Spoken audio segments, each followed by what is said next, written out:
Hi, my name is Jacob Adams. I'm a fitness and leadership coach. The core of the philosophy I work with is what I call common sense self-mastery. Have you ever struggled with what is known as the dark aspects of your life, the dark aspects of yourself, what's known as the shadow self in Jungian psychology? I know I have, whether it could be not sticking to my diet the way I wanted to or intended to, potentially, casting a judgment on somebody even though I don't want to, stuff like that, where we all struggle to some extent. As much as I've thought about meditating and focus on meditating, and there's some days where I skip sometimes. It's not always, but it'll happen.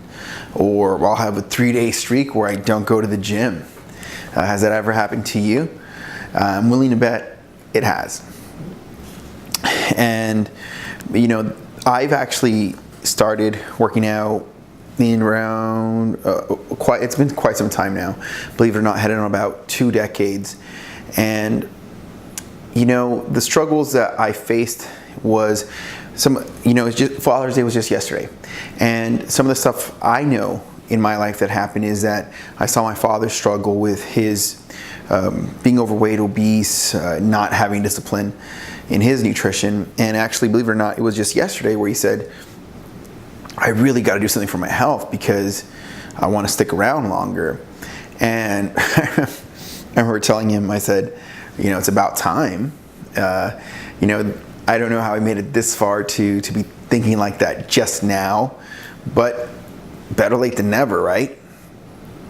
And that's because what that has to do with the shadow self is, I'm sure he was so immersed in the shadow aspect of his life that he really didn't have as much of a distance from it as, he should have had or would have liked eventually. And today, I wanted to share you a little bit about my process in where I am with my shadow self. It was just yesterday. One of my friends was like, Jacob, I like erotic fiction. Is that weird? And I was like, actually, no, it's not. I actually really think that's a beautiful quality you have. And I know as you see this, here I am, this yogi and stuff like this, that I can understand how that can come across as somewhat paradoxical to some. Why would I say it's beautiful? I think it's a common thing, but my videos are not intended to have a political slant or a constructs based on like what's politically correct. My videos are designed to function on the highest levels of truth that I can put out. And so what I mean by, it's beautiful that somebody has, an interest in erotica, is that so often, that is where a lot of sexual fantasies take place, in the power struggles of, submission or control, losing control, submitting, all of these things can be part of the erotic aspects of our being.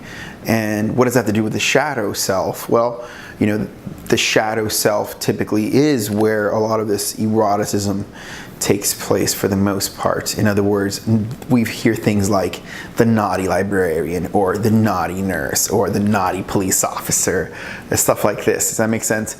And so by default, we intrinsically understand, on a very easy level, the eroticism behind the shadow aspects. And so I'm going to show you here one of the things that I'm currently doing to measure the relationship. One of the things that I subscribe to and teach often is you'll never have a better relationship than the one you have with yourself. And if we often get caught up in asking ourselves, well, how can I have a better relationship? Well, if you're never going to have a better one than the one with yourself, then if we take the moment to really analyze the moving parts of that relationship, then we can improve it, right? This is a scale I bought specifically to measure relationships.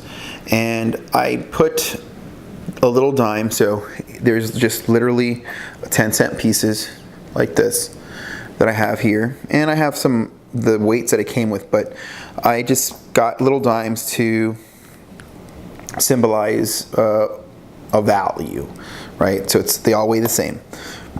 And when I do something good, or on the light aspect of my being, or the positive spectrum, I put it on this side here, okay?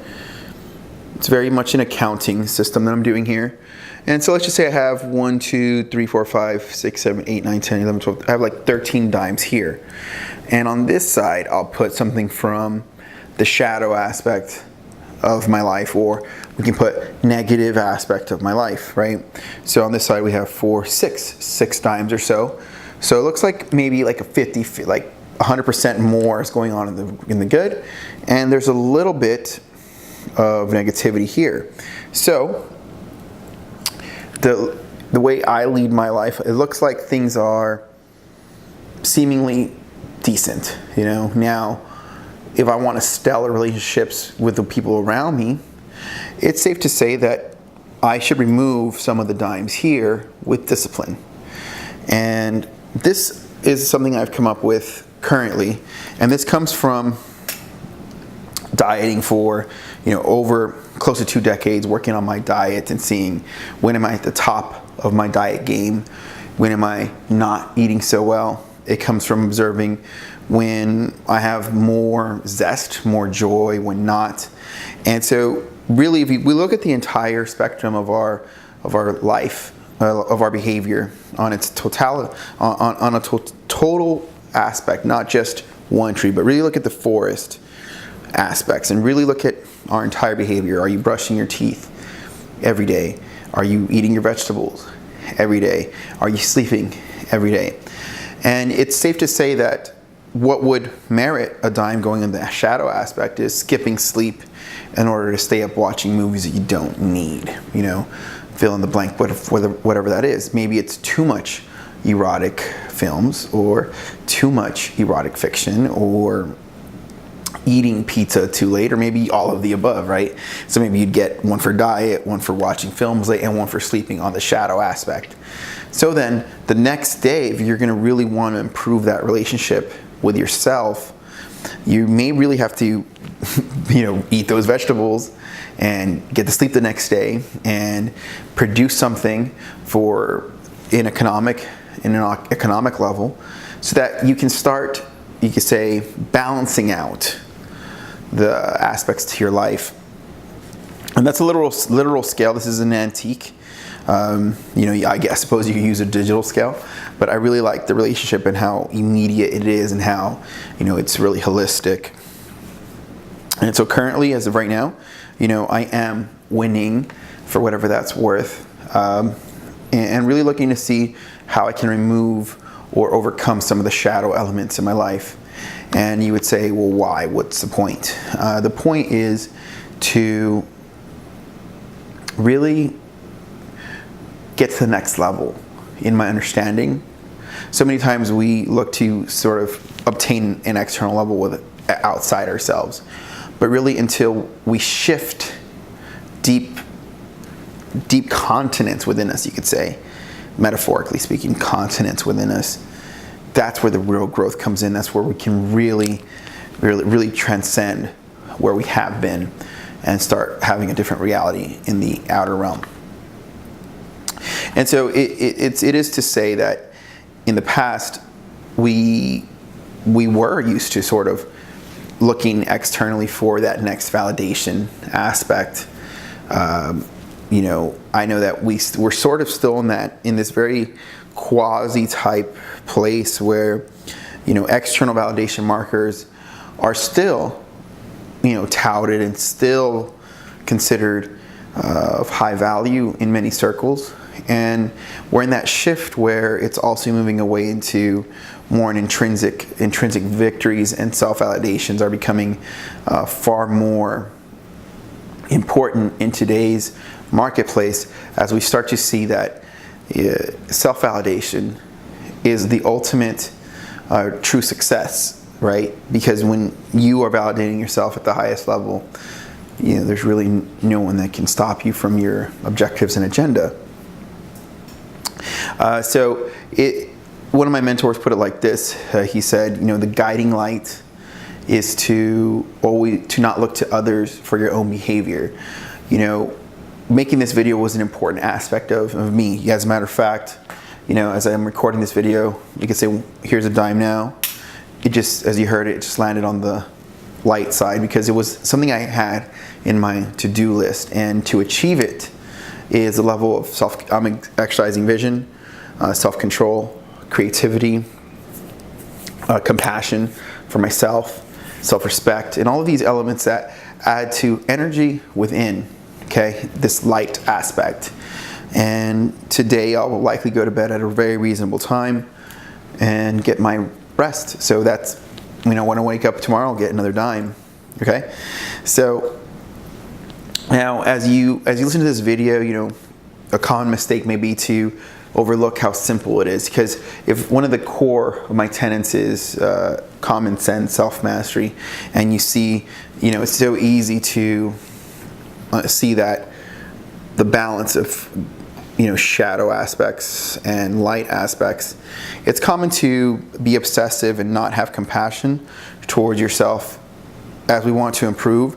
Maybe we'll say sometimes in order to not feel any guilt, some people, like myself included in the past, I know I went full throttle into the dark aspects of my life, just complete hedonistic behavior as much as I could possibly have within reason, and just sort of maybe at one point it would have been like a 50-50, not how it is now, more light and less shadow. And that's me. So ultimately the common mistake is to not look within for your own metrics as to how to balance these aspects of shadow and light. And again, the shadow aspect of life is anchored in a lot of the Jungian psychology stuff. And you could even say there's evil and good, stuff like that. So it's not, these aspects are not something that I'm making up. They're pretty easily understood. The conscience, and the id, the ego. These are very common things. But just for this video, we'll call it the shadow aspect of life. And then even in The War of Art, as written by Stephen Pressler, he calls it resistance. You can say that's the resistance is what the shadow feeds on. Right? And so think about that. So it's common to overlook how simple this is and not see the profoundness in how it can really propel us to the next level. Everybody who's at the top of their game in the business world has to be balancing these metrics. There is nobody above this simple debits and credits of sorts. Where are you in this balance? And you'll see that somebody that has no respect for the lighter aspects of life will have a significant amount of chaos, and that's just part of it.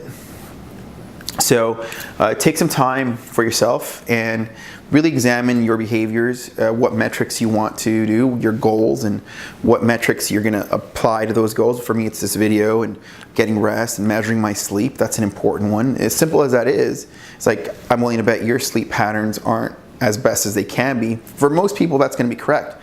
So look at your sleep patterns, look at your vegetable intake, look at how much healthy food you're eating, and start measuring these concepts. It could start off broad, and then as you get better, you can start making it a more detailed, refined measurement. The key, though, again, is to take the moment to measure in some way, shape, or form. I'm using a scale, and I have paper, and I write these things down, and I have check marks and checklists and to-do lists. My current tool right now is a scale. You could get a scale yourself or just stick to the papers and stuff like that.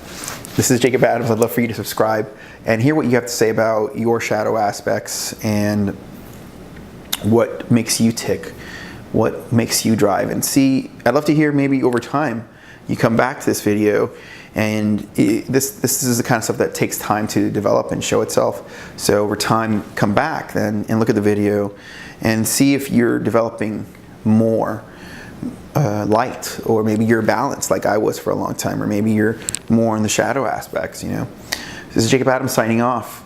Have a wonderful day. See you next time. Bye.